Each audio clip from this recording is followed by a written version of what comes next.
के लिए मुझे एक उपकरण की या डिवाइस की जरूरत है। चुनाव आयोग डिवाइस देता नहीं है अपना, ठीक है, तो फिर हमने ये डिवाइस बनाया, ठीक है। राहुल भाई ने इसमें प्रोग्राम लिखा। मैं कुछ बोलूँ? हाँ बोलिए। यहीं पे बोलूँ। चुनाव आयोग डिवाइस क्यों देगा आपको? ठीक मैं है, चुनाव आयोग अपने प्राइमेसिस में बुलाता है, क्लोज प्राइमेसिस में। उसका मतलब ही नहीं है टेम्परिंग से तो आप किसी भी मशीन में कर सकते हो। अगर आपको मुझे मशीन दे देंगे और मेरे पास टेक्नोलॉजी हो, चाहे वो चिप चेंज करने की टेक्नोलॉजी हो, बहुत सारी टेक्नोलॉजी हो, तो मैं कर ही दूंगा उसके अंदर। चुनाव आयोग कभी किसी को मशीन नहीं देगा। तो चुनाव आयोग अपने प्राइमेसिस में सुनिए तो सही बात, अपने प्राइमेसिस में, क्लोज प्राइमेसिस में बुलाता है। आप अपने उपकरण लेके आइए, मशीन यहाँ रख देगा टेबल पे, जैसे आपने रखी, यहाँ आप बैठ जाइए, करिए हैक। वो मैंने देखो, आपको पता है मैंने एक भी बार ये बोला है मैं हैकिंग दिखा रहा हूँ? पहले ये बताओ मेरे को आप। तो हैकिंग ही तो प्रॉब्लम है, टेम्परिंग का तो कोई।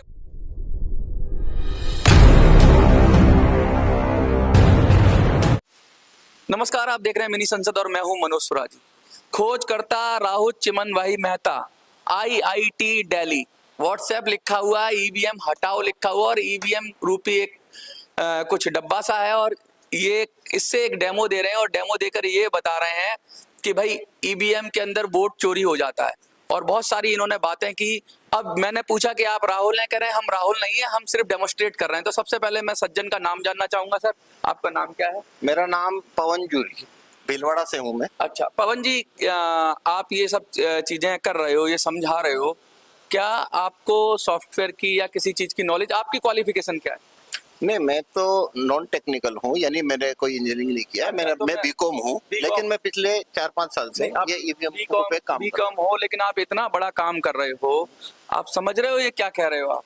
हाँ, पूरे सिस्टम पे जब आप आवाज उठा रहे हो, तो इसका मतलब आपको कुछ बेसिक चीज, आप अगर ये डेमोस्ट्रेशन कर रहे होगे तो कुछ बेसिक चीजें पता होंगी ना आपको? हाँ, तो आप पूछिए ना, मैं बता। सबसे पहले बताइए, टेम्परिंग और हैकिंग में क्या फर्क है? देखिए, सिस्टम में जो आदमी सिस्टम को रन कर रहा है ना, जो उसको प्रोग्राम लिख रहा है या जिसने सिस्टम को बिल्ड किया है, वो इनसाइड टेम्परिंग है, अगर वहां पे वो कोई भी किसी प्रकार से मैनिपुलेशन करता है। हैकिंग है सिस्टम के अंदर कोई किसी होल से या किसी तरीके से उसके अंदर वो सिस्टम के अंदर घुस गया और वो फिर वहां पे जाके उसको मैनिपुलेट कर रहा है।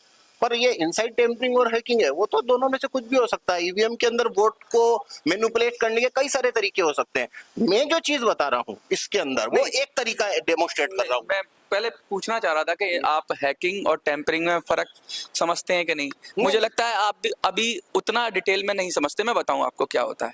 टेम्परिंग का मतलब होता है किसी भी चीज के साथ छेड़छाड़ फिजिकली। मैं बड़ी सिंपल भाषा में बता रहा हूँ, फिजिकली छेड़छाड़। आप इंटरनल बात कर रहे हो, इंटरनल छेड़छाड़ तो वन टाइम हो जाएगी, तो वो तो सिस्टम ही हो गया, वो टेम्परिंग नहीं है, वो सिस्टम ही हो गया। अगर सिस्टम में टेम्पर करेंगे तो वो सिस्टम वो बदल ही जाएगा सिस्टम। तो हैकिंग की बात चुनाव आयोग कहता है। टेम्परिंग, अगर आप मशीन चोरी कर लोगे वहां से और आप टेम्पर करके कुछ डाल दोगे उसके अंदर, अगर डालने की व्यवस्था है तब तो आप कर सकते हो। लेकिन जब आप हैकिंग की बात करते हो तो मेन जो मुद्दा है ना, हैकिंग का मुद्दा है कि मशीन हैक हो सकती है। टेम्पर की बात नहीं हो रही है। क्या? टेम्परिंग की बात नहीं हो रही है, हैकिंग की बात हो रही है। और टेम्परिंग की सजा है। हैकिंग का मतलब है बिगर छुए हुए इस मशीन को, इसमें कोई ऐसी वायरलेस डिवाइस हो, उसके जरिए मैं यहां से चला लूं इस मशीन को और मैं मैनिपुलेट कर दूं, मैं इनपुट कर दूं कुछ, मैं इंफॉर्मेशन को चेंज कर दूं। That is called hacking. चुनाव आयोग सीधा सीधा बोलता है कि उसकी मशीन में हैकिंग करके आओ।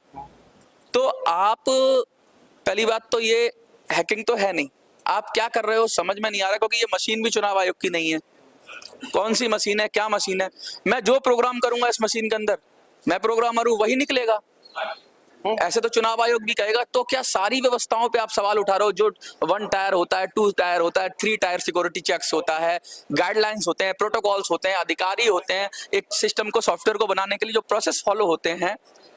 क्या लगता है आपको कि मतलब इतने बड़े पैमाने पर चीजों को मैनिपुलेट किया जा सकता है? टेम्परिंग में मान सकता हूँ, हो सकती है, 1 मशीन में, 2 मशीन में, 10 मशीन में। अब जब सिस्टम, पूरे सिस्टम को कहते हो तो आप एक आदमी पे सवाल नहीं उठा रहे हो। एक आदमी नहीं कर सकता। कम से कम 10,000 लोग, 20,000 लोग जो सब कुछ मैन्युफैक्चरिंग में लगे हों, सबकी सहमति नहीं होगी ना, तब तक सिस्टम चेंज नहीं हो सकता। अगर कोई ये बोलता है तो झूठ बोलता है। अच्छा, दूसरा सवाल। मैं बोलूं? हाँ बोलिए। देखिए क्या है, ईवीएम के अंदर इनसाइड टेम्परिंग हो रही है, आउटसाइड टेम्परिंग हो रही है, हैकिंग हो रही है, वो सब नहीं है। मेरा पॉइंट है ईवीएम के अंदर कई सारे लूप होल्स हो सकते हैं। मैं जो लूप होल बता रहा हूँ, मैं जो लूप होल बता रहा हूँ, आप ये कह सकते हो कि ऐसा हो सकता है, प्रोबेबिलिटी है। तो मैंने लेकिन आप कहो ऐसा ही हो रहा है, दोनों में फर्क। क्या मैंने इसे कहा है कभी कि ऐसा नहीं, हो ये रहा है? वोट चोरी, आपने कहा एक वोट चोरी हो जाता है। मैं एक सवाल और पूछता हूँ। मैंने, एक मिनट, मैंने कहा है ऐसा हाँ, आपने कहा कि अभी देखिए हो सकता है। हाँ, आपने ये कहा कि वो एप्पल के 2 वोट निकलेंगे। अब मैं आपसे एक चीज पूछता हूँ, रैंडमाइजेशन जानते हैं आप? देखिए मेरे एक मैं मिनट, मैं एक चीज पूछ रहा हूँ, हाँ। रैंडमाइजेशन जानते हैं? आप एक मिनट मेरी बात सुन लेंगे? हाँ, बताइए। देखिए ये आप ना इनसाइड टेम्परिंग, हैकिंग, ये वो जितनी भी चीजें हैं वो एक नहीं, एंडलेस बात है। मेरी बात तो नहीं, सुनिए। एंडलेस नहीं है सर। अगर आपको इस विषय की जानकारी नहीं है तो आप मिस इन्फॉर्मेशन फैला रहे हैं। तो मैं पूछना चाहता हूँ, एक मेरे मिनट। को बोलने देंगे या आप, मतलब या तो माइक में ले लेता हूँ, आप एंट्री दे दो। आप बोलिए, बोलिए। आप बताए पिछले 4 मिनट में मैं कितनी टाइम बोला हूँ? 40 सेकंड। आप बताए, आपने मेरे से कोई भी प्रश्न नहीं पूछा अभी तक इससे संबंधित। आपको पता है ये बात? अभी मैं आ रहा अब मैं, मेरे को आप 60 सेकंड देंगे? हूँ, 120 second. Okay, thank you very much. देखिए ईवीएम में कई तरीके के लूप होल हो सकते हैं। मैं यहाँ पे एक प्रकार के लूप होल का प्रदर्शन कर रहा हूँ। मैं जो यहाँ प्रदर्शन कर रहा हूँ, उसे प्रदर्शन करने के लिए मुझे एक उपकरण की या डिवाइस की जरूरत है। चुनाव आयोग डिवाइस देता नहीं है अपना, ठीक है? तो फिर हमने ये डिवाइस बनाया, ठीक है? राहुल भाई ने इसमें प्रोग्राम लिखा। मैं कुछ बोलूँ? हाँ बोलिए। यहीं पे बोलूँ। चुनाव आयोग डिवाइस क्यों देगा आपको? ठीक मैं है, चुनाव आयोग अपने प्राइमेसिस में बुलाता है, क्लोज प्राइमेसिस में। उसका मतलब ही नहीं है टेम्परिंग से तो आप किसी भी मशीन में कर सकते हो। अगर आपको मुझे मशीन दे देंगे और मेरे पास टेक्नोलॉजी हो, चाहे वो चिप चेंज करने की टेक्नोलॉजी हो, बहुत सारी टेक्नोलॉजी हो, तो मैं कर ही दूंगा उसके अंदर। चुनाव आयोग कभी किसी को मशीन नहीं देगा। तो चुनाव आयोग अपने प्राइमेसिस में बुला, सुनिए तो सही हाँ, बात, ठीक। अपने प्राइमेसिस में, क्लोज प्राइमेसिस में बुलाता है। आप अपने उपकरण लेके आइए, मशीन यहाँ रख देगा टेबल पे, जैसे आपने रखी, यहाँ आप बैठ जाइए, करिए हैक। वो हम, मैंने देखो आपको पता है, मैंने एक भी बार ये बोला है मैं हैकिंग दिखा रहा हूँ? पहले ये बताओ मेरे को आप। तो हैकिंग ही तो प्रॉब्लम है, टेम्परिंग का तो कोई मुद्दा ही नहीं है। मैंने शब्द बोला है हैकिंग की, मैंने हैकिंग दिखा रहा हूँ? ये बताओ पहले आप मेरे को। तो ये कहाँ से लाए हो आप? मतलब कहाँ से आया आपके पास ये हैकिंग? मैंने बोला है, एक बार बता दो। आप कह रहे हो कि हैक नहीं हो सकती? मैंने बोला है? नहीं, मेरे को बताओ आप, मैंने बोला है? प्रश्न, सीधा प्रश्न। हाँ। आप ये कह रहे हो कि हैक नहीं होती मशीन? मुझे नहीं पता है, मैं जो प्रदर्शन कर रहा हूँ वो एक प्रोग्राम, अरे आप चुनाव आयोग की मशीन के ऊपर क्लेम कर रहे हो। आप मेरी बात नहीं समझ सर। मेरे को पहले ये बताओ, पिछले 5 मिनट में मैंने शब्द बोला है कि मैं हैकिंग का डेमोन्स्ट्रेशन दे रहा हूँ, ये बोला है मैंने? ये तो आप जेब से लिया है हैकिंग। अच्छा चलिए टेम्परिंग पे आ जाएं। अरे मेरे को टेम्परिंग भी नहीं है, मैं एक सिंपल बात बता रहा हूँ। ये मशीन के अंदर, मेरी बात सुनो, फिर आप टेम्परिंग की परिभाषा पूछोगे, 10 पेज का एसे लिखवाओगे मेरे से। नहीं पूछ रहा, तो ठीक है, मैं रैंडोमाइजेशन पूछ रहा हूँ और फिर वही बात आपने है। कहा एक सुनिए, आपने कहा आप एक एग्जांपल देते हो तो मैं 1 मिनट बता दूं मैं क्या दिखा रहा हूँ? हाँ। वो दिखा दूं? मैं वही नहीं, मैं दिखा क्या रहा हूँ? मैंने देखा, मैं आपको क्या दिखाना, मैं ये इसमें क्या दिखाता हूँ वो बता तो दूं? ऑन करिए। नहीं, ऑन की जरूरत नहीं, मैं वैसे बताता हूँ। ये वीवीपैट होता है ना, इसके अंदर वोटर जब कोई वोट देता है तो वो कागज की पर्ची छपी हुई देखता है, यही होता है ना? ठीक है ना? ठीक है। तो इसके अंदर 2017 से पहले कांच काला होता था, ठीक है? तो पर्ची छपते हुए, कटते हुए और गिरते हुए, ये तीनों चीजें वोटर देख सकता था। 2017 में इस कांच को उन्होंने व्हाइट, ये पहले का इतनी बात सही है आप। हाँ हाँ, ये है ना सही। तो देखिए इतनी बात के आगे आप जो कहानी बना रहे हैं वो उसका मैं आपसे पूछना चाह रहा हूँ, आप ये कांच हटाने के पीछे कुछ और लॉजिक दे रहे हैं कि भाई चोरी करने के लिए कांच हटाया गया? नहीं, ठीक है, नहीं, मेरी बात तो वोट चोरी करने के लिए हटाया गया? मेरे को बोलने देंगे? बोलिए। तो ये एक बदलाव हुआ। मैं यहाँ पे ये बता रहा हूँ कि ये जो बदलाव आया, किसमें कांच में, पहला। दूसरा बदलाव क्या आया? 16 सेकंड लाइट जलती थी, वो 7 सेकंड कर दी गई। ये जो 2 बदलाव आए, इस बदलाव के आने के बाद में एक तरीका है जिसके चलते कागज के वोट को चोरी किया जा सकता है ना? मैंने कभी भी नहीं बोला किया जाता है, है ना, मैंने कोई क्लेम ही नहीं किया है, मैं एक लूप होल को प्रदर्शित कर रहा हूँ। अच्छा, तो ठीक है, हाँ, मैं अब यहीं पे सवाल कर लूं। बात खत्म होती है अब। हाँ, अब आप बोलिए। देखिए, बहुत अच्छी बात कही इन्होंने, कम से कम आज ये तहे दिल से स्वीकार कर लिया कि ये सिर्फ क्लेम कर रहे हैं। दूसरा, ये चुनाव आयोग की मशीन नहीं है। अब मैं इनसे, इन्होंने काले कांच की बात की, पहली बात तो मैंने मैं इसी तहे दिल से इस स्वीकार कर लिया है। हाँ। नहीं है, मैं पिछले 2 महीने में मैंने ये 40 बार डेमो दिए हैं, एक भी आप मुझे लाके बाइट बता दो जहाँ पे मैंने ये बोला है कि इसमें ऐसे वोट की चोरी होती है। मैंने एक भी बार कभी ओके बोला ही ओके, नहीं। वो बात खत्म तो हो गई। उसमें आप छोंक ना लगाएं। नहीं, मैंने ये नहीं बोला आपका। आपने यही बोला है कि तहे दिल से स्वीकार कर लिया है, मतलब क्या? मतलब मैं क्या बात को जो पहले कुछ आपने और कहा, बोलता था? जो आपने अभी मैं बोला, हमेशा से यही बोलता हूँ, चलिए हमेशा से। चलिए, हमेशा से ये यही बोलते थे। मैं इनसे एक चीज पूछना चाहता हूँ। इन्होंने कहा कि एक वोट, आपने एप्पल को वोट दिया, एप्पल को एक वोट चला जाएगा, फिर क्या होगा? एक बार अपना प्रोसेस बता दीजिएगा कि चोरी कैसे होगी, वो फिर मैं उस पर सवाल पूछूंगा। देखिए, चोरी जो यदि चोरी करनी हो तो वो कैसे होगी कि जब जिस सिंबल का वोट चोरी करना है, यदि उस सिंबल के 2 वोटर निरंतर आते हैं, जैसे एक वोटर आया, उसने बनाना को वोट दिया, तो सिस्टम ये प्रोग्राम बनाना की पर्ची छापता है, दिखाता है, वो चला गया। अब अगर दूसरा वोटर भी बनाना को देने आता है अगर, तो वो सिस्टम क्या कर सकता है ना, ध्यान देना आप, हाँ। कर सकता है कि वो वही पर्ची जो पुराने वोटर को दिखाई थी, वो लाइट जला के वही पर्ची उसको फिर से अब दिखा मेरा सकता सवाल है। सुनिए, हाँ, बड़े बोलिए। ध्यान से सुनना, हाँ, अगर थोड़ा बोलिए। सा भी आपको जानकारी होगी। क्या आप रैंडमाइजेशन जानते हैं? भाई आप बताइए ना, रेंडोमाइजेशन का इससे संबंध बताइए। मैं फिर इसमें बात करते हैं। संबंध बताता हूं मैं। किस बटन पे कौन सा आएगा, कौन सा चिन्ह आएगा, कौन सी पार्टी आएगी, दैट इज रैंडमाइज माने कहीं से कोई भी आ सकता है। रैंडमाइजेशन का मतलब, रैंडमाइजेशन हम प्रोग्रामिंग में एक टर्म यूज करते हैं, मैं बता दूं इनको कि रैंडमाइजेशन इसलिए होता है कि कोई पहले से प्रिडिक्ट ना कर पाए। जब हम प्रोग्रामिंग करते हैं तो हम पहले से प्रिडिक्ट कर सकते हैं। अगर हमें पता है इस बटन पे कांग्रेस का ही आना है तो, और कांग्रेस के वोट की चोरी करनी है, तब तो हम प्रिडिक्ट कर सकते हैं रैंडमाइजेशन ना हो। लेकिन कई स्तरों पे रैंडमाइजेशन होता है। मैं बताऊं आपको, मशीन का रैंडमाइजेशन होता है, सुनिए, मशीन का रैंडमाइजेशन होता है। जो पर्चियां लगती हैं उनमें अल्फाबेटिकली कभी नंबर आते हैं, कभी पार्टी वाइज नंबर आते हैं, कभी कांग्रेस नीचे होती है, कभी आप ऊपर होती है, कभी बीजेपी ऊपर होती है। बहुत सारे इतने टेक्निकलिटीज हैं कि कोई भी ये प्रिडिक्ट नहीं कर सकता कि ईवीएम के कौन से नंबर पे, कौन से बटन पे कांग्रेस, बीजेपी या सपा बसपा कौन से बटन पे आएगी। ये लॉजिक प्रेडिक्ट हो गया। हाँ। फॉर्म 7 है बोलते हैं, ये है ना, हाँ। बदलता नहीं है, 15 दिन पहले आ जाता है किस नंबर पे कौन उम्मीदवार का नाम और चिन्ह रहेगा। ये अब सवाल पूछता हूं मैं आपसे। अब आपने ये बात कही ना फॉर्म 7 की, मैं आपसे इनका कहने का मतलब है कि 15 दिन पहले फिर टेम्परिंग होती है। 15 दिन पहले मशीनें आ जाती हैं। देखो, टेम्परिंग नहीं होती है। 15 दिन पहले इस मशीन के अंदर सिंबल फाइल डालनी पड़ेगी, वरना वोटिंग कैसे कराओगे आप? क्योंकि किसको क्या सिंबल मिला है वो वीवीपैट को बताओगे कैसे? तो उसमें सिंबल फाइल तो भेजनी पड़ेगी ना आपको।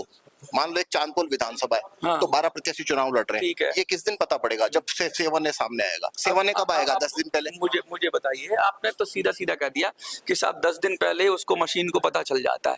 तो मीनवाइल वहां 2 प्रोग्राम होने चाहिए, आपके कहने का मतलब। एक प्रोग्राम ये जब रैंडमली आप चेक करते हैं, ठीक है, मशीन को जब चेक करते हैं, जब चुनाव आयोग भेजता है मशीन को, आप उस पर ये भी कह सकते हो कि जो मशीनें हमें दी हैं वो सही हैं, बाकी 20 लाख मशीनें। बता दूं, 1 मिनट की है। हाँ, प्रोसीजर मुझे भी पता है, आप बता दीजिए। चुनाव लड़े आप? हाँ, मैं 2 बार चुनाव लड़ा हूँ। ठीक है, तो ये 7A फॉर्म आने के बाद में क्या होता है पता है आपको? आरओ है ना, कैंडिडेट को बुलाता है। हाँ। और उसको ये बताता है कि सिंबल फाइल आपके इसमें अपलोड कर दी गई है। हाँ। फिर वो डेमोस्ट्रेट करता है। हाँ। एक बार वो डेमोस्ट्रेशन हो जाता है, हाँ। फिर उनके साइन हो जाते हैं कैंडिडेट के। हाँ। उसके बाद में वो सभी मशीनें बूथ पे भेज दी जाती है। तो एक मिनट, बूथ पे पोल होता है, पता है आपको? हाँ पता है, बूथ पे पोल होता है, मॉक पोल होता है, दिखाया जाता है वहाँ पे। हाँ मॉक पोल होता है, वो पता है। हाँ, तो उससे क्या होता है, इसके अंदर का प्रोग्राम ऐसा डाला जा सकता है कि जिस दिन वोटिंग है, वोटिंग के दिन सुबह 9 बजे ही वोट चोरी करना शुरू करेगा, तो मॉक पोल से तो आराम से इसको बचाया जा सकता है। उसमें क्या बात हुई? ये कैसे बात कर दी आपने? मतलब ये अलार्म नहीं बजता 6:53। नहीं, आप सुनिए, ये एक बात सुनिए, आप बड़ी आसानी से कह के निकल जा रहे हो।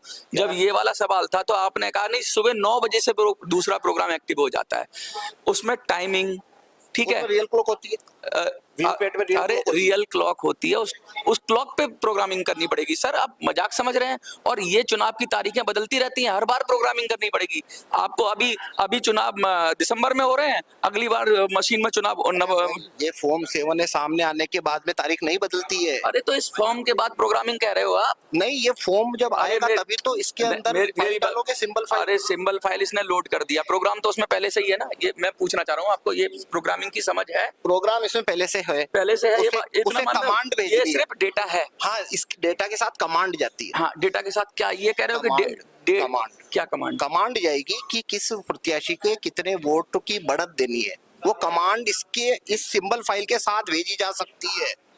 कमांड भेजी जाती है। हाँ, प्रोग्राम नहीं भेजते, प्रोग्राम तो वीवीपैट में ऑलरेडी। चलिए एक बार इन्होंने इतना तो माना कि प्रोग्राम नहीं जा सकता, क्योंकि मैंने अब ये कह रहे हैं कमांड प्रोग्राम जाता है। मैंने शुरू से कमांड बोला है, आपके मुंह से शब्द मेरे मुंह में डाल रहे हो कि प्रोग्राम। मेरा एक बार बता दो मैंने प्रोग्राम कब बोला। अरे भाई साहब गजब है। मैं तो कमांड, ये देखो, ये मेरे डॉक्यूमेंट में मैंने लिख रखा है कमांड कमांड कमांड। 2 महीने में मैंने जितने डेमो दिए सब जगह 100 बार मैंने आप कह रहे हो प्रोग्राम। इनपुट से क्या कमांड जाती है? अच्छा, कमांड की बात कर रहे हैं, अभी कमांड पे ही ले लेते हैं आपसे। ठीक है, कमांड की बात कर लेते हैं क्योंकि आप काफी जानकार हैं। ये देखिए, ये लिख रखा है, ये क्या लिख रखा है? कमांड। ये कमांड है, ये कमांड भेजनी है आपको। ठीक है, ये कमांड में आपने डेट टाइम वगैरह सब डाल दिया, ये कहना चाह रहे हैं? भाई अगर आप कमांड भेजोगे तो बताना भी तो पड़ेगा, अलार्म किस दिन बोलेगा, कितने बजे बोलेगा। मेरी बात सुनिए, सबसे पहले तो वो आरओ के पास होती है मशीनें। किसके पास होती हैं? आरओ की जिम्मेवारी में आ जाती हैं, सीआरपीएफ की जिम्मेवारी में आ जाती हैं। तो कहने का मतलब है अगर उसमें भी मशीनों के साथ साथ बहुत सारे अधिकारी हैं, क्रॉस चेक होते हैं, तो एक आदमी ऊपर से चोरी नहीं करेगा, हर आरओ चोर है। कहने का मतलब ये है कि आरओ ही कर सकता है उसको, जो चुनाव का अधिकारी है। तो भैया क्या देश के अंदर एक भी आरओ ऐसा नहीं है? क्या सारे ही चोर हैं? अरे भाई, आरओ नहीं करता है तो कौन करेगा? कहाँ से ला रहे हो आप? चलो, ओके ओके ओके। मुझे लगता है कि अभी बहुत सारे सवाल ऐसे हैं जो ईवीएम के बारे में पूछे जाने चाहिए, टेक्निकली पूछे जाने चाहिए। और शायद जनता, भोली भाली जनता है, वो इतना समझती नहीं है। उसको सीधा सीधा जब नेगेटिविटी फेंकी जाती है ना मार्केट के अंदर, तो वो यस कर देती है, हाँ चोरी हो सकती है। लेकिन कोई जब टेक्निकल आदमी बैठ के पूछेगा इनसे, तो तब उनको पता लगेगा कि भाई कितना दूध है और कितना पानी है, ईवीएम में कितनी चोरी हो सकती है। और ईवीएम में चोरी करने का मतलब है कि कितने लोगों को आप लपेटे में लेंगे। ये कह रहे हैं कि पहले कमांड दिया जाता है, तो कमांड कौन दे रहा है? मोदी जी आके तो कमांड देंगे नहीं हर जगह, या चुनाव आयोग आके तो देगा नहीं, वही अधिकारी देंगे कमांड जो वहां पे होंगे। तो कहने का मतलब है देश के अंदर अगर 1000, 2000, 5000, 10,000 अधिकारी हैं, तो क्या वो सारे गलत कमांड दे रहे हैं? बहुत गंभीर आरोप है। देखते रहिए मिनी संसद।